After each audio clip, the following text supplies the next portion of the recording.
halkani waa BBC Afrikada bari saacadu waa 2 duhurnimo oo gow ah waxaad naga dhageysanaysaan mowjadaha gaagaaban FM-yada Facebook iyo boggeena internetka ee bbcsomali.com.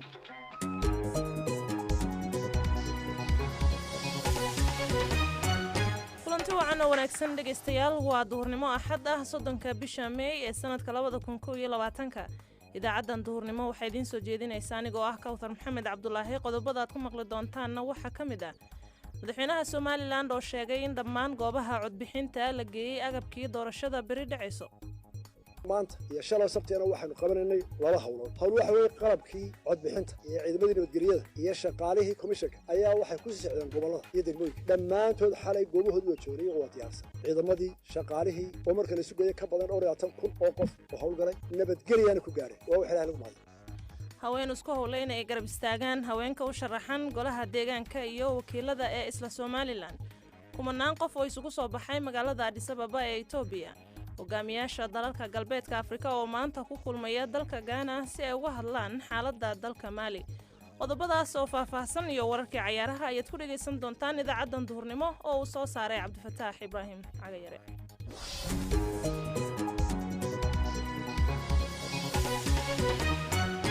balse waxaa intaas oo dhan ka horeynaya wararka caalamka ee BBC-da waxaana u diyaaraha Cabdiraxmaan Cali Dhimbiil. mahadsanid Kawthar. hogaamiyayaasha galbeedka Afrika waxay ka wada hadleen jawaabta ay ka bixinayaan afgembigii toddobaadkii hore ka dhacay Mali iyagoo ku shiraya caasimadda Ghana ee Accra. tani waxay ahayd la wareegitaankii labaad ee military ee Mali 9 bilood ee lasoo dhaafay ka dhaca.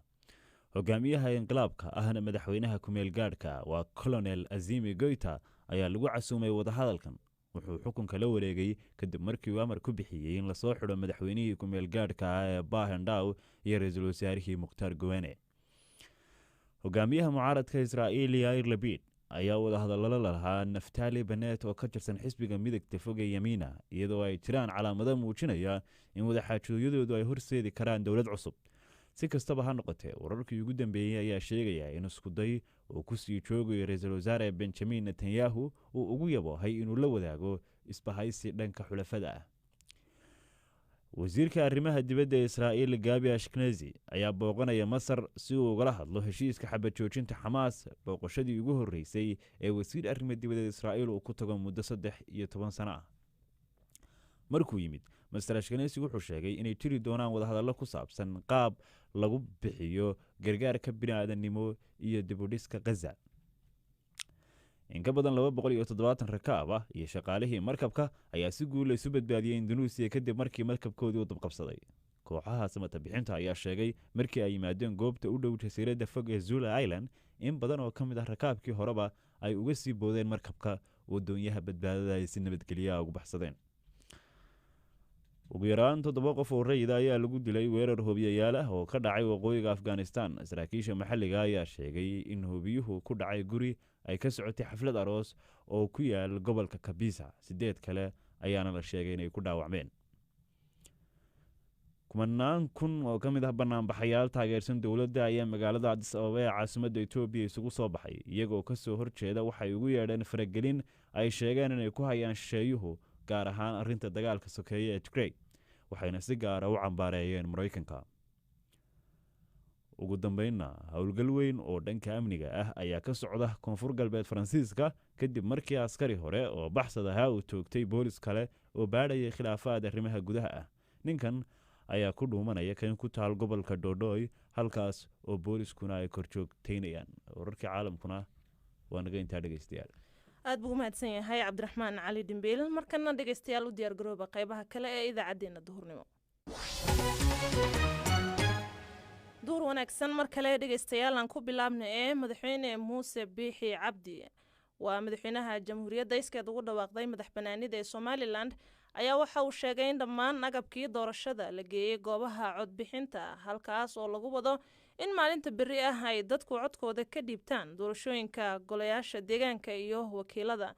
madaxweyne Muuse Biixi Cabdi ayaa sheegay in cid walba ay ka soo baxday mas'uuliyaddii ka saarnayd doorashada halka uu tilmaamay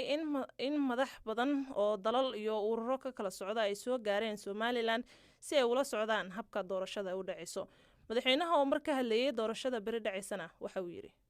maanta iyo shalay sabteena waxaanu qabanaynay laba hawlood hawl waxa weeye qalabkii codbixinta iyo ciidamadii nabadgelyada iyo shaqaalihii komishanka ayaa waxay ku sii socdeen gobollada iyo degmooyinka dhammaantood xalay goobahoodii waa joogay iyagoo waa diyaarsan ciidamadii shaqaalihii oo marka la sugayay ka badan 20,000 oo qof oo hawlgalay nabadgelyaana ku gaadheen waa wax ilaahay lagu mahadiyo kumaanku ka gaadhay oo dhaqaajinay intaas la wada dhaqaaqay ilaahay bay mahadii tahay inay dhammaantood nabadgelyo goobahooda ku tageen waxaanay muujinaysaa dadku markay isu caloosan yihiin ay wax u wada jeedaan ilaahayna waa caawiya duruuftuna waa caawisa roob baynu haynaa barwaaqaynu haynaa deganaan baynu haynaa dadkeenna isku caloolaynu haynaa foolbidaysan baynu haynaa oo wax ilaahay lagu xamdiya shalay waxaa kaloo labada cisho iyaguna soo cagardhigtay dalka soo galay kormeerayaasha caalamka oo ah safiirada u jooga dalalka yurub badankooda oo safiirada geeska afrika joogay ay dhammaantood shalay soo galeen magaalada intoodii badan iyo ku-xigeenno intaa in leegoo diblomaasiyiina oo dalal badan kala ah qaarad kastoo adduunka iyo 31 ah international caalami observers oo ah dhammaantood afrika oo u badan afrikada dhexe iyo afrikada galbeed oo ka mid yahay madaxweynihii hore Sierra Leone iyo intaasoo wasiir iyo intaasoo diblomaad oo hore u jiray academicians dadka aqoonta leh afrika xoog u timid aqoonyahankooda dadkaasi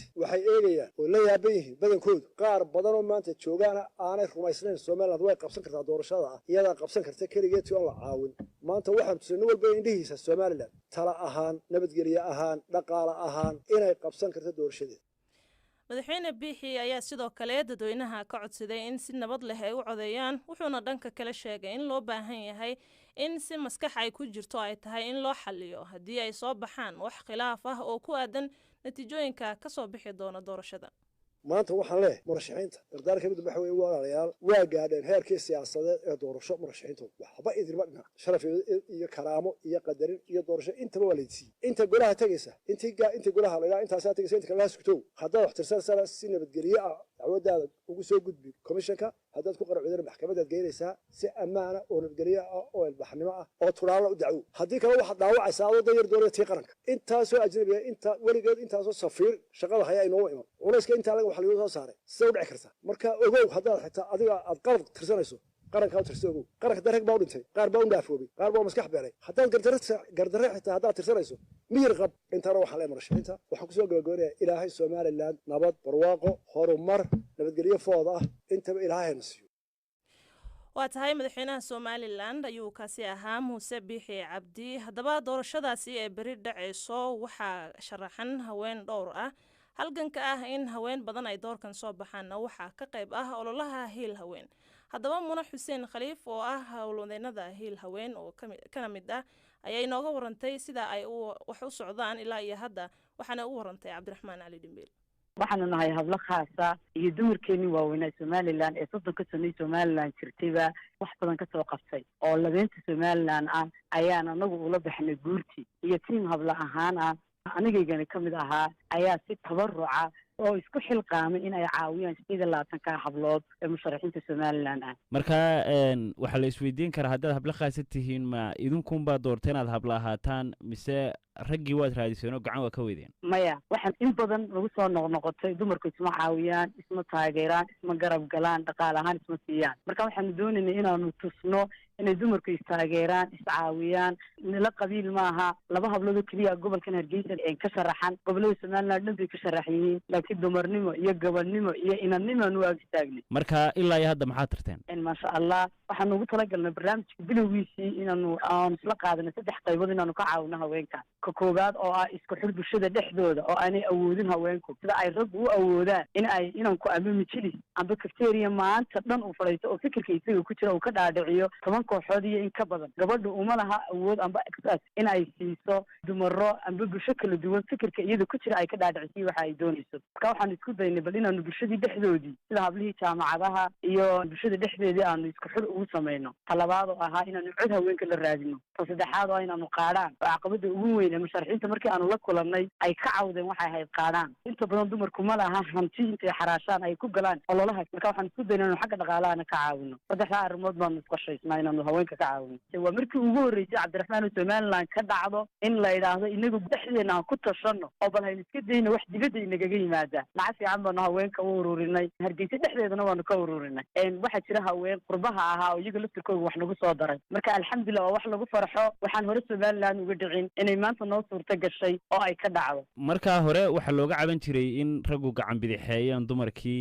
idinka laftiina ma lays odhan karaa waxaad abuureysaan jawi kala qaybsanaan oo rag iyo dumar ah mar kasta oo aanu kala kulmayno amba siyaasiyiinta ama madaxda somaliland amba bulshada dhexdeeda wixii wiil iyo gabadha ragga waxaanu ku lahayn in badan baad codna weydiisanaysay maanta waxaanu kaa codsananaa qaadhaan wixii awooddaada ah iyo hal cod inaad noo siisid gobol kastood joogtid inan joogta inaad cod noo siisid in badan baad cod noo soo doonateen maanta anagu waxaanu idiga baahanahay cod aanu ku garab istaagayno haweenka somaliland ee maanta somaliland u sharaxan iminka doorashadii maalinun baa ka hadhay intaasaad sidaad sheegtay dadaalkaas soo wadeen maxaa filaysaan horta 28 hablood baa noo sharaxan waxaanu ku rajo weynahay inay noo soo wada bixi karaan 28 hablood haddii soo wada bixi waayaan inta badan baa soo bixi doonta biidnillah waxaan laakiin maanta baaq gaara u dirayaa bulshooyinka somaliland ee rag iyo dumar waxaanan ka codsanayaa guri kasta oo ay cidi ku nooshahay haddii ay haweenka codka noo wada siin kari waayaan inay noo qaybiyaan oo ay inna ragga siiyaan inna haweenka siiyaan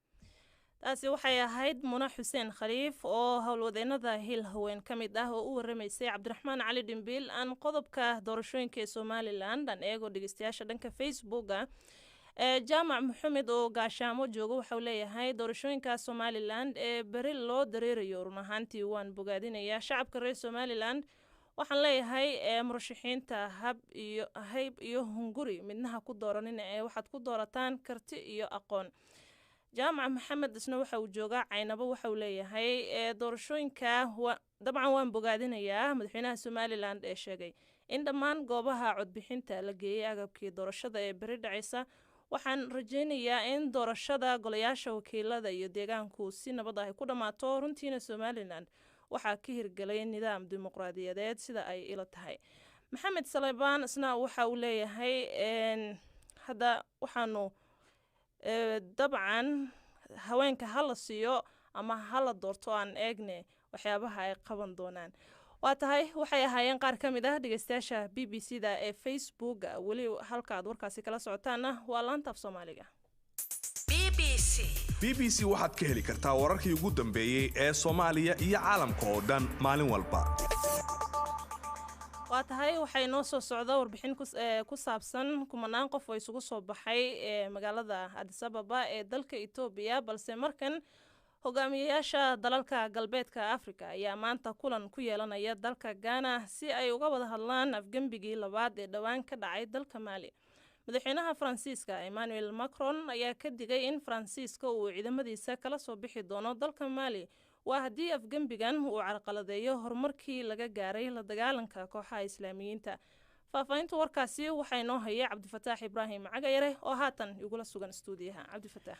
kawtaray hogaamiyaashan urgoboleedka ECOWAS ee galbeedka Afrika ayaa la filayaa inay wada xaajood la yeeshaan hogaamiyaha militariga afgambiga kula wareega wadankaasi Mali oo ay ka wada hadli doonaan bal suuragalnimada in ninka hogaamiyaha uu xilka ugu wareejiyo madaxweyne ku meel gaara oo rayida Colonel Assimi Goita ayaa waxa uu sameeyay afgambi bishii Agoosto ee sanadkii tagay waxaana mar kale awoodda la wareegay kadib markii uu ku qanci waayay sida la sheegay isku shandhayn lagu sameeyay golaha wasiirada halkaas oo laba ka mid ah xubnaha militariga xilkii laga qaaday oo uu xil ka qaaday madaxweyne Bah Ndaw haddaba afgambigan labaad wuxuu ka hor imanayaa shuruud adag oo ka mid ah ECOWAS ay u dhigtay halkaas oo ECOWAS ku adkaysanaysa in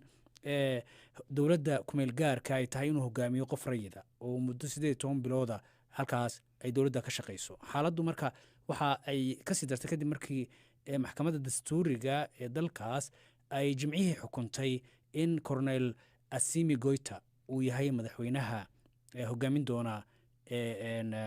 kumeel gaarka ee dalkaasi Mali hogaamiyaasha reer galbeedka uu ku jiro madaxweynaha wadanka Faransiiska Emmanuel Macron ayaa waxa uu muujiyay walaac arrintaas ku saabsan iyo waliba xaaladaha sii kordhaya ee deganaansho la'aanta ah ee waqooyiga iyo barsamaha wadanka Mali ka taagan marka dabcan shirkaasi gurub uu bilaaban doonaa wixii ka soo kordhan idaacadaha iyaga dambe ayaan dhageystayaasha ku ogeysin doonaa Kawthar waa tahay aad buu mahadsan yahay Cabdifataax Ibraahim Cagayare oo stuudiyaha igula sugan ayuu ahaa oo faafahinta warkaasi ina siinayay wararkii ciyaaraha ayaa inoo soo socda dabcan guushii Chelsea ee xalay iyo warar kale balse markan kumanaan qof ayaa isugu soo baxay magaalada Addis Ababa ee caasimadda dalka Itoobiya kuwaasoo sheegay inay kasoo horjeedaan waxa ay ugu yeereen faragelin shisheeye iyadoo ay soo tarayso cadaadiska beesha caalamka si xal nabadeed loogu helo colaadda gobolka Tigray ee waddanka Itoobiya. Banaanbaxa ayaa sidoo kale ka socda magaalooyin kale oo ka tirsan dalkaasi Itoobiya. wararka la xiriira banaanbaxa ka socda Addis Ababa waxaa si dhow la socday oo goor sii horeysay aan wax ka weydiiyey wariyaha BBC-da Cabdiraxmaan Xaaji Cadow. kowsaray maanta dalka Ethiopia caasimadiisa Addis Ababa iyo waliba magaalooyinka waaweyn ee dalkaasi waxaa ka socda banaanbax ballaaran oo isugu soo baxeen shacabka dalkaasi marka banaanbaxaasi ayaa salka ku haya hadal maalin ka hor kasoo yeedhay xisbiga talada haya ee BP oo ay mowqifkooda markaasi ku cadeeyeen faragelin inay ku hayaan wadamo shisheeye inkastoo ay magac dhaween wadamadaasi iyadoo horeyna ay u jirtay inuu Mareykanka markaasi soo saaray cunaqabateyn dhinaca socdaalka inuu saarayo madaxda dalka Ethiopia iyo kuwa Eritrea marka shacabka isku soo baxayna arintaasi ayay ka mudaharaadayeen maanta iyadoo dadka isku soo baxayna ay u badnaayeen dhalinyaro oo rag iyo dumarba isugu jira waxayna markaasi ay siteen boodhar ay ku qornaayeen halku dhiga kala duwan ay kamid yihiin qaar kamid ah haddii aan soo qaadano waxay leeyihiin haddii aynu nahay shacabka Ethiopia faragelin shisheeye yeelimayno shacabka Ethiopia faragelin shisheeye uma dhabarjabay iyo wix lamid ah halku dhigada webiga la xiriirna waxay ahayd webiga inaga ayaa iska leh webiga Niil ay ula jeedaan amaba Abay ee dalkaas Ethiopia cidna kala tashan mayno isticmaalka webiga iyo wix lamid ah marka mudaharaadyadaasi waa ay socdaan ujeedada guud waxa weeye inay ku muujiyaan sida ay uga soo horjeedaan faragelinta wadamada shisheeye la sheegay in Ethiopia siyaasadeeda arrimaha gudaha ku hayaan marka talaabada ay qaadeen qaar ka mid ah ee shacabka Ethiopia maxay ka bedelaysaa faragelinta shisheeye ee ay ka cabanayaan kowsaray maxay ka bedeli kartaa haddii la isweydiiyo waxa weeye laba arrimood baan soo qaadan karnaa mid koowaad waxa weeye waxay ka bedeli kartaa ta koowaad ee dibadda haddii aynu ka eegno wadamada ay Ethiopia sheegtay inkastoo aan carab dhabin Mareykanku baa hadda laga garanaya wadamada ay sheegtay faragelin ku hayaan laakiin wadamo kale waa ay sheegtay in wadamadaas faragelinta ku hayay ay shacabka codkooda ay maqlaan oo cadaadis ku abuuraan kadibna ay mowqifkooda wax ka bedelaan waa suuragal dhanka gudaha laakiin markaynu eegno arrintan waxay keenaysaa in isku duubni shacab maadaama dalkaas Ethiopia berihii ugu dambeeyay ay ka taagnaayeen qulqulatooyin dhinaca qowmiyadaha iyo waxyaabo lamid ah la xiriira deegaanka Tigray deegaanka Benishangul galbeedka ku yaala deegaanka Oromiya oo kale shacab tiro badan ayaa halkaasi lagu dilay iyadoo arrin qowmiyad iyo waxaas ay sal ku hayso marka labada arrimood ayaa looga adeegsan karaa ta koowaad wadamada shisheeye la sheegay faragelinayaan oo iyagii marka arrintooda inay dib u eegaan iyagoo shacabka mowqifkooda iyo halkii arrintan iska taageen eegaya iyo shacabkii oo arrintan midnimo ay u horseedo Cabdiraxmaan marka maxaa keenay in wadamadaas ay farageliyaan arrimaha wadanka Ethiopia kowsaray sida ay dawladdu sheegtay maalmo ka hor warbaahintoodana markaas siyaabo kala duwan ay ugu sheegaysay dawladda Ethiopia dawladda Mareykanka teeda ayaa ugu horreysay arrintan sii kicisay iyadoo horeyba ay faragelin ay u jireen haddii aan dib u yara noqono xilligii madaxweynihii hore Mareykanka Donald Trump wuxuu marar badan isaga siyaabo kala duwan uga hadlay khilaafka arrimaha webiga Niil ku gadaaman ee u dhaxeeya Suudaan Masar iyo Ethiopia isagoo marar badan sheegay inay Masar xaq u leedahay Masar u taageeray si ay webigu isticmaalayso wax la midka tii kadibna madaxweynaha hadda yimid ee Biden Mareykanka wuxuu maandhaweedo ka dhawaajiyay in dawladdiisu ay cunaqabateyn dhinaca socdaalka ay saarayso haddii markaasi arrintaas ay wax laga qaban waayna ay dhici karto inay cunaqabateena kale ay soo saarto iyadoo Ethiopia kaliya aysan ahayn oo Eritrea ay ku jirtay iyo wadamo kale iyaguna waxaa jira arrintan webiga khilaafkiisa la xiriira faragelin marar badan kusoo sameeyay Mareykanka ugu horeeyo inkastoo wadamada la magac dhabay ay yihiin oo kaliya dalka Mareykanka marka arrintaasi ayaa ugu muhiimsan waxyaabaha ay sheegeen in faragelinta arrimaha gudaha ku hayaan talabaadna waxa weeye waa arrinta dagaalka ka socda deegaanka Tigray oo ay sheegeen in wadamo badan oo reer galbeedka u badan in ay arrinta dagaalka Ethiopia gudihiisa ka socoto ay siyaasado kala duwan iyo dana gaar ah ay u adeegsanayaan taasina ay ku sheegeen inay tahay faragelinta dalka Ethiopia arrimihiisa gudaha lagu hayo aad buu mahadsan yahay Cabdiraxmaan Xaaji Cadow inala socodsiinayay wararkii ugu dambeeyay ee banaanbaxa wadanka Ethiopia wararkaasi wixii ka soo kordhanay idaacadeena dambe ayaan idinkugu soo gudbin doonaa hadduu eebaha awoodda la yiraahdo wali halkaad naga dhageysanaysaan waa laanta af Soomaaliga ee BBC-da Afrikada Bari saacadu haatanna waxay tilmaamaysaa 2 duhurnimo iyo qadar 18 daqiiqo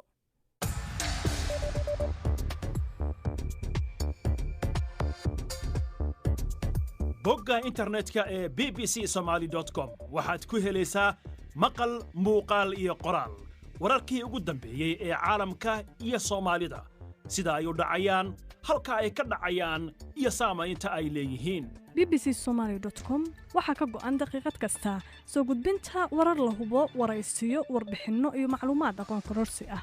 haddaba si aad u hesho adeegyadaasi si fudud abka BBC Somali ugala soo deg Google Play ama App Store-ka bbcsomali.com waa halka ugu horeysa ee wararka laga helo bbcsomali.com mar kasta iyo meel kasta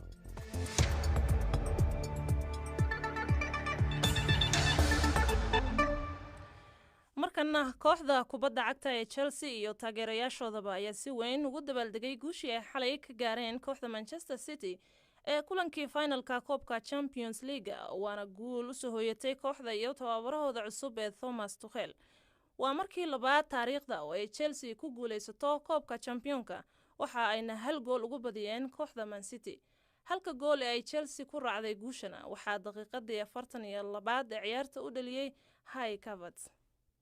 Mount plays it through the middle to Havertz. Ederson comes out. Havertz has beaten him.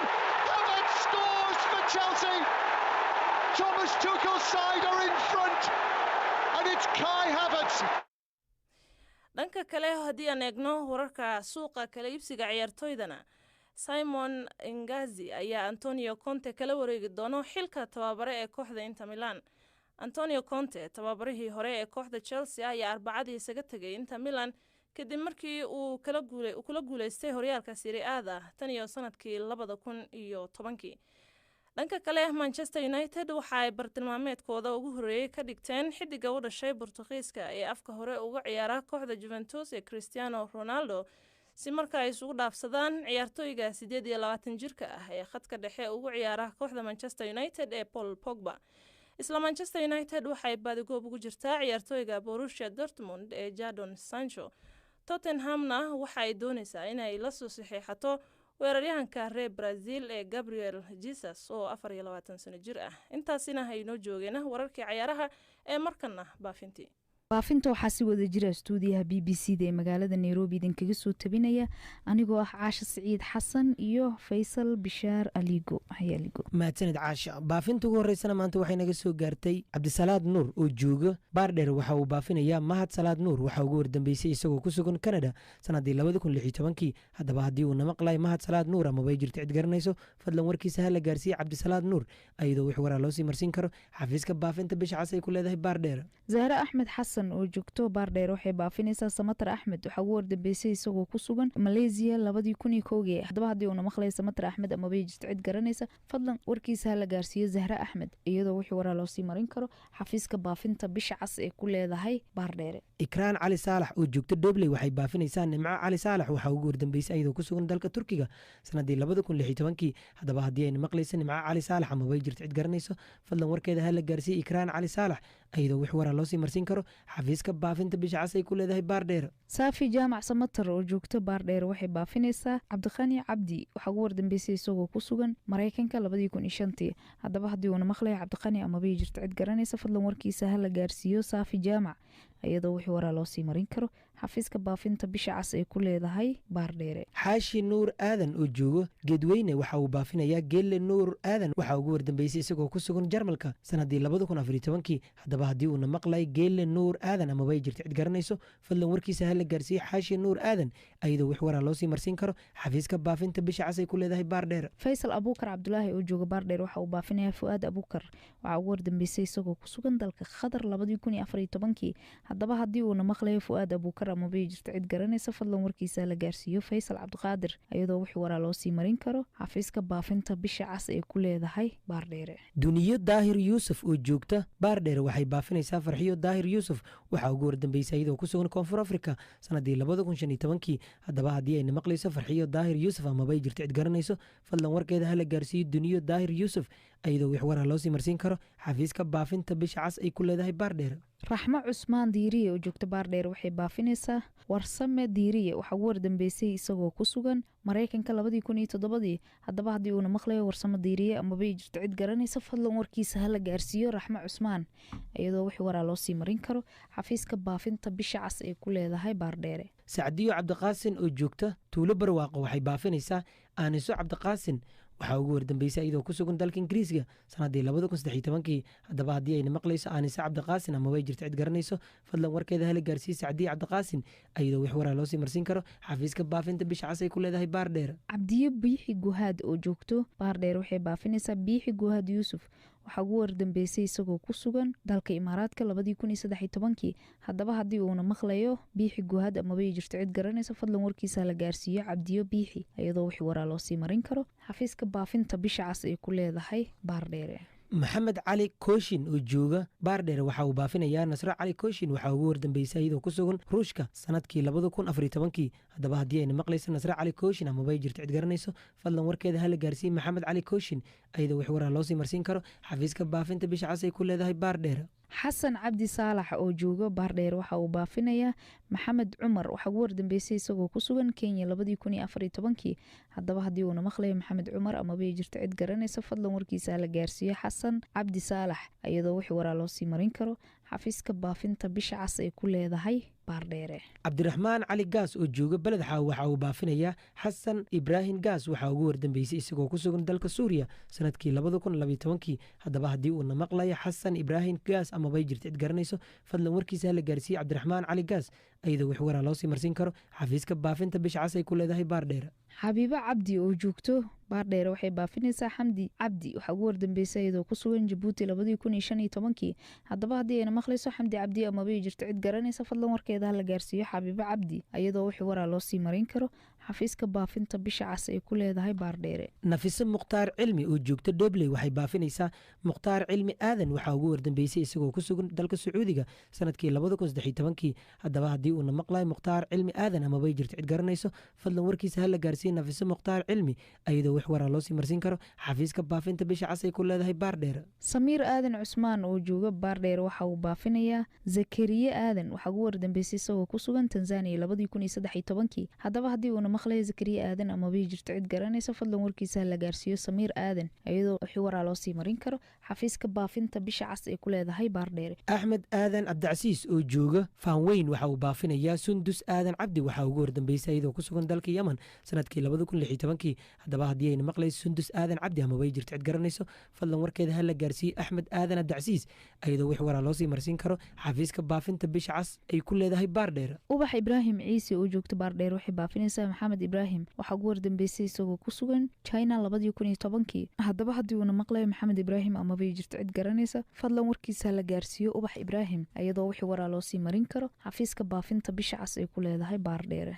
nimco mursal xaaji oo joogta kormaarey waxay baafinaysaa hindi farxaan cumar waxaa ugu wardambeysay iyadoo ku sugan dalka kenya sanadkii 2010 haddaba haddii ayna maqlaysa hindi farxaan cumar amabay jirto cid garanayso fadlan warkeeda hala gaarsiiye nimco mursal xaaji iyadoo wix waraa loo sii marsiin karo xafiiska baafinta bisha cas ay ku leedahay baardheere. luul miro jaamac oo joogto baardheere waxay baafinaysaa dahabo miro jaamac waxaa ugu wardambeysay iyadoo ku sugan mexico 2012 haddaba haddii ayna maqlayso dahabo mire amabay jirto cid garanaysa fadlan warkeeda hala gaarsiiyo luul mire iyadoo wixii waraa loo sii marin karo xafiiska baafinta bisha cas ay ku leedahay baardheere. aamine cabdinaasir jamaal oo joogta hureena waxay baafinaysaa xaliime cabdinaasir jamaal waxaa ugu wardambeysay iyadoo ku sugan dalka libiya sanadkii 2002 haddaba haddii ayna maqlayso xaliime cabdinaasir jamaal amabay jirto cid garanayso fadlan warkeeda hala gaarsiiye aamine cabdinaasir jamaal iyadoo wix waraa loo sii marsiin karo xafiiska baafinta bisha cas ay ku leedahay baardheere. hinde axmed daahir oo joogta baardheere waxay baafinaysaa sacdiyo axmed daahir waxaa ugu wardambeysay iyadoo ku sugan suuriya 2013 haddaba haddii ayna maqlayso sacdiyo axmed daahir amabay jirto cid garanaysa fadlan warkeeda hala gaarsiiyo hinde axmed iyadoo wix waraa loo sii marin karo xafiiska baafinta bisha cas ay ku leedahay baardheere. faarax maxamed cabdi nuur oo jooga baardheere waxa uu baafinayaa maxamed cabdi nuur asad waxaa ugu wardambeysay isagoo ku sugan dalka uganda sanadkii 2008 haddaba haddii uuna maqlayo maxamed cabdi nuur asad amabay jirto cid garanayso fadlan warkiisa hala gaarsiiye faarax maxamed cabdi nuur iyadoo wix waraa loo sii marsiin karo xafiiska baafinta bisha cas ay ku leedahay baardheere. cabdicasiis axmed oo jooga baardheere waxa uu baafinayaa cabdiraabi axmed waxaa ugu wardambeysay isagoo ku sugan mozambiq 2015 haddaba haddii uuna maqlayo cabdiraabi amabay jirto cid garanaysa fadlan warkiisa la gaarsiiyo cabdicasiis axmed iyadoo wix waraa loo sii marin karo xafiiska baafinta bisha cas ee ku leedahay baardheere. xaliimo muuse axmed oo joogta baardheere waxay baafinaysaa faadimo cusmaan cabdille waxaa ugu wardambeysay iyadoo ku sugan dalka canada sanadkii 2014 haddaba haddii ayna maqlaysa faadimo cusmaan cabdille amabay jirto cid garanayso fadlan warkeeda hala gaarsiiye xaliimo muuse axmed iyadoo wix waraa loo sii marsiin karo xafiiska baafinta bisha cas ay ku leedahay baardheere. fardooso cali mire oo joogto baardheere waxay baafinaysaa sawdo cali mire waxaa ugu wardambeysay sanadkii 2015 haddaba haddii ayna maqlayso sawdo cali mire amabay jirto cid garanaysa fadlan warkeeda hala gaarsiiyo fardooso cali mire iyadoo wixii waraa loo sii marin karo xafiiska baafinta bisha cas ay ku leedahay baardheere. baafinta ugu dambeysana maanta waxay naga soo gaartay sucaado daahir nuur oo joogta baardheer waxay baafinaysaa xamdi daahir nuur waxaa ugu wardambeysay iyadoo ku sugan dalka talyaaniga sanadii 2012 haddaba haddii ayna maqlaysa xamdi daahir nuur amaba ay jirto cid garanayso fadlan warkeeda hala gaarsiiso caado daahir nuur iyadoo wix waraa loosii marsiin karo xafiiska baafinta bisha cas ay ku leedahay baardheer baafintiina maanta waa nagintaa faysal iyo caaisho way mahadsan yihiin inta aynu kusoo gabagabeynaynaa guud ahaan idaacaddeenii duurnimo oo cabdifataax ibraahim cagayare uu soo saaray anigoo ah kawthar maxamed cabdulaahina aan idinla socodsiinayey tan iyo kulankeenna xiga 5 galabnimo inta ka horeysa sidaas iyo nabadgelyo